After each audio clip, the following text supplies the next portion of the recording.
Hi friends, இன்றைக்கி September 10ஆம் தேதி சிறகடிக்க ஆசை சீரியலில் என்ன நடக்குதுன்னு சொல்லிட்டு பார்க்கலாம்.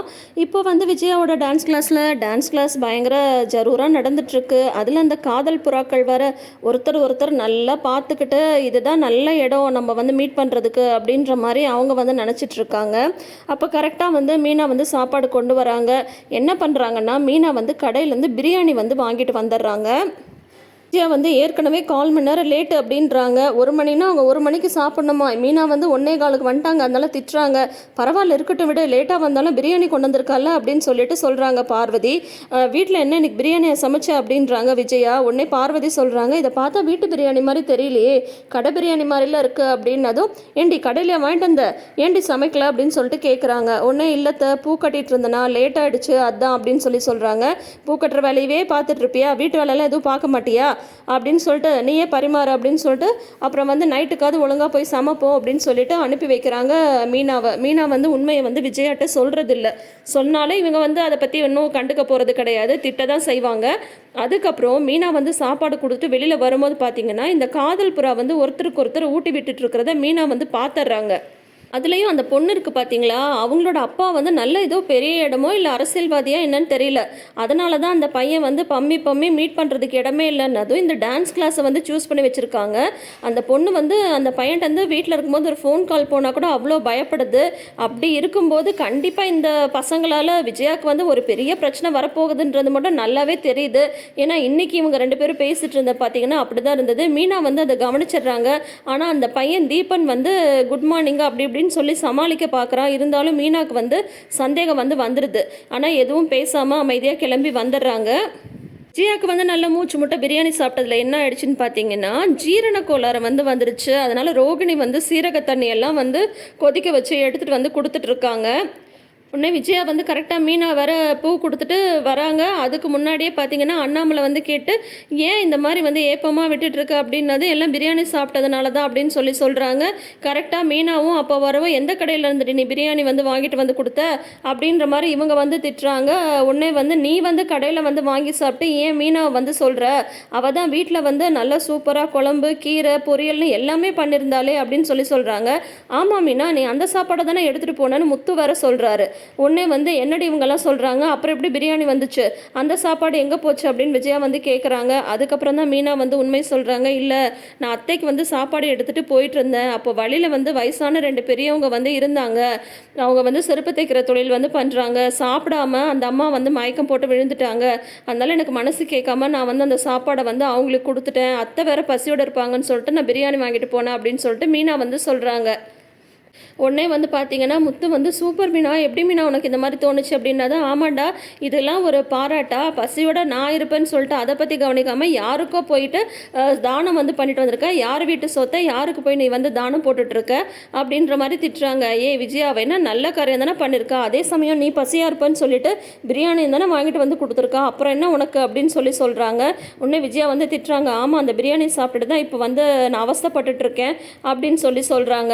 உடனே வந்து யாரோ பிச்சைக்காரங்களுக்கு வந்து சாப்பாடு கொடுத்துட்டு எனக்கு வந்து இப்போது உடம்புக்கு பிரச்சனை ஆயிடுச்சு அப்படின்றாங்க விஜயா. உடனே வந்து முத்து வந்து சொல்கிறாங்க, ஏன்பா இவங்க வெளியிலலாம் வாங்கி சாப்பிட்டதே இல்லையா, எவ்வளோ பெரிய ஒரு நல்ல விஷயம் வந்து பண்ணிருக்கு, அதை பாராட்டலனாலும் அதை திட்டாமலாது இருக்கலாம்ல, அதானே இவங்ககிட்டேருந்து நம்ம அதெல்லாம் எதிர்பார்க்க முடியுமா அப்படின்ற மாதிரி சொல்லிட்டுருக்காங்க. வழக்கம் போல் மனோஜ் வேற இந்த பிச்சைக்காரங்கன்னு சொன்னது மனோஜுக்கு தான் அதிலெல்லாம் பழக்கம் இருக்குது அப்படின்னு சொல்லவும் ரோகிணிக்கு வேற கோவம் வந்துடுது. ஏன் நான் உண்மையை தானே சொன்னேன் அப்படின்றாரு முத்து. அவனுக்கு தானே அதில் முதல் அனுபவம்லாம் இருக்குது அப்படின்ற மாதிரிலாம் வந்து சொல்லிகிட்ருக்காங்க. அதுக்கப்புறம் அண்ணாமலையும் முத்துவும் மீனா வந்து பாராட்டுறாங்க. இப்போ அண்ணாமலை வந்து சொல்கிறாரு, உலகத்திலேயே ரொம்ப கொடுமையான நோய் வந்து பசி தான் அப்படின்னு சொல்லிட்டு பாரதியாரே சொல்லியிருக்காரு அப்படின்ற மாதிரிலாம் வந்து அண்ணாமலை வந்து பாராட்டியிருக்காரு. சும்மாவே இவ வந்து ஆடுவா. இதில் வந்து பார்த்தீங்கன்னா வந்து இந்த மாதிரி பாராட்டி வேற சொல்கிறீங்களா அப்படின்றாங்க. அதுக்கு முன்னாடி விஜயா என்ன சொல்கிறாங்கன்னா, வழக்கம் போல் அந்த சோத்தை கொண்டு போய் அவங்க அம்மா வீட்டில் கொடுத்துருப்பா அப்படின்ற மாதிரிலாம் விஜயா வந்து திட்டுறாங்க. ஏன் உடனே எங்கள் அத்தை வீட்டில் என்ன சோத்துக்கு இல்லாமல் இருக்காங்க அப்படின்ற மாதிரி முத்து எல்லாம் வர சொல்லிட்டுருக்காரு. அதுக்கப்புறம் வந்து உனக்கு ரொம்ப கண்ணு பட்டுரும் மீனா அப்படின்னு சொல்லிட்டு முத்து வந்து சுற்றியெல்லாம் போடுறாங்க. சுற்றி போட்டுட்டோம், இப்போ என்ன சுற்றி போட்டு தானே அவன் துப்புறான், அடுத்தது இந்த ஊரே உன்னை பார்த்து துப்ப போகுது, அதை நான் பார்க்க தானே போகிறேன்னு சொல்லிட்டு வழக்கம் போல் வன்மையான டைலாக்கை சொல்லிட்டு போகிறாங்க விஜயா. இது இந்த மாதிரி போயிட்டுருக்கும் போது அடுத்தது பார்த்தீங்கன்னா நைட்டு தூக்கம் வராமல் ஒருத்தர் வந்து புரண்டு புரண்டு படுத்துட்டு இருக்காரு. அவர் வேற யாரும் கிடையாது, மனோஜ் தான். அந்த லெட்டரை வந்து எடுத்து எடுத்து பார்க்குறாரு. ஐயோ, இந்த விஷயத்த வந்து ரோஹிணிட்ட சொல்லாமல் வேணாம் வேணாம், ஏற்கனவே வந்து அவள் இந்த கலர் கலராக சட்டை போடுறதுக்கே என்னை வந்து திட்டிகிட்டு இருக்கா. இப்போ இந்த லெட்டரை வேற காட்டி நான் வந்து புலம்ப ஆரம்பிச்சேன்னா அவ்வளோதான், பேசாமல் அம்மாக்கே ஃபோன் பண்ணுவோம் அப்படின்னு சொல்லிட்டு அவங்க அம்மாவுக்கு ஃபோன் எடுக்கிறாங்க. ஏன்டா நைட்டுக்கு பேசுறது, நீ என்ன வேலையாகவே வச்சுட்ருக்கியா? இவ்வளோ நேரம் நான் வெளியில் தானே உட்காந்துட்டு இருந்தேன், எது சொல்கிறதா இருந்தாலும் அப்பயே சொல்லியிருக்க வேண்டியதானே அப்படின்னு விஜயா வந்து திட்டுறாங்க. அதுக்கப்புறம் நீ முதல்ல மாடிக்கு வாமா அப்படின்னு சொல்லி மாடியில் போயிட்டு இந்த லெட்டரை பாருமா அப்படின்னது. என்னடா இது, எல்லாரும் வந்து போஸ்ட்டில் தான் வந்து உனக்கு லெட்டர் வரும், ஆனால் உனக்கு மட்டும் எவனாவது ஒருத்தன் கொண்டு வந்து கொடுத்துட்டு போயிட்டுருக்கான் அப்படின்ட்டு அந்த லெட்டரை பிரித்து படிக்கிறாங்க விஜயா. உங்கள் அம்மாவுக்கு மாரடைப்பு வரும் அப்படின்னு சொல்லி போட்டிருக்கு பாருங்க. அதை பார்த்துட்டு அப்படியே ஷாக் ஆகி நிற்கிறாங்க. என்னம்மா நீ இதுக்கே ஷாக் ஆகிட்டா, அடுத்தடுத்து இருக்கிறதெல்லாம் படி அப்படின்னு சொல்கிறாங்க. என்னதுடா இது, உனக்குன்னே இவங்கெல்லாம் வந்து சேருவாங்களாடா, எப்படா உனக்கு மட்டும் இந்த மாதிரிலாம் லெட்டர் வந்து வருது அப்படின்னு சொல்லிட்டு இவங்க வந்து சொல்லிட்டு இருக்காங்க. அதோட தொடரும் போட்டுட்டு நாளைன்னு காட்டுறாங்க. அதில் பார்த்தீங்கன்னா முத்துவுக்கும் மீனாக்கும் அடுத்த பிரச்சனை ஸ்டார்ட் ஆக போகுது. என்னன்னு பார்த்தீங்கன்னா செல்வத்தோட அப்பாவுக்கு வந்து 60ஆம் கல்யாணம் பண்ணணும் அப்படின்ற மாதிரி அவர் வந்து ஆசைப்படுறாரு.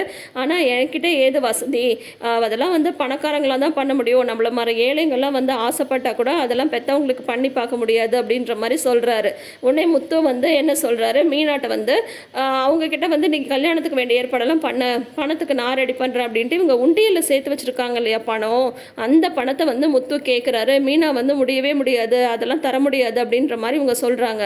நான் வந்து என் நண்பனுக்கு வந்து வாக்கு கொடுத்துட்டேன், என் ஃப்ரெண்டோட அப்பாவுக்கு 60ஆம் கல்யாணம் பண்ணியே ஆகணும், ஏன் இப்போ அது வந்து நான் சம்பாரித்த காசு தானே, கொடுத்தா என்னன்னு முத்து சொல்ல, அதில் நீங்கள் சம்பாரித்த காசு மட்டும் இல்லை, நான் சம்பாரித்த காசும் தான் இருக்குன்னு சொல்லிட்டு மீனா சொல்ல, இந்த மாதிரி ஒரு பிரச்சனை வந்து வெடிக்குது. இப்போ வந்து பார்த்தீங்கன்னா மீனா வந்து அடுத்தவங்களுக்கு ஹெல்ப் பண்ணுறதுக்கு எப்பயும் வேணான்னு சொல்ல மாட்டாங்க. இப்போ அவங்க வேணான்னு சொல்கிறாங்க அப்படின்ற மாதிரி தான் அவங்க வைராக்கியத்துக்காக சொல்கிறாங்களா, இல்லை முத்துவுக்கே தெரியாமல் மீனா வந்து அந்த பணத்தை ஆல்ரெடி செல்வத்துக்கு கொடுத்து ஹெல்ப் பண்ணியிருக்காங்களான்றதெல்லாம் நம்ம வெயிட் பண்ணி தான் பார்க்கணும். ஏன்னா இவங்க கேரக்டர் அந்த மாதிரியான ஒரு கேரக்டர் தானே.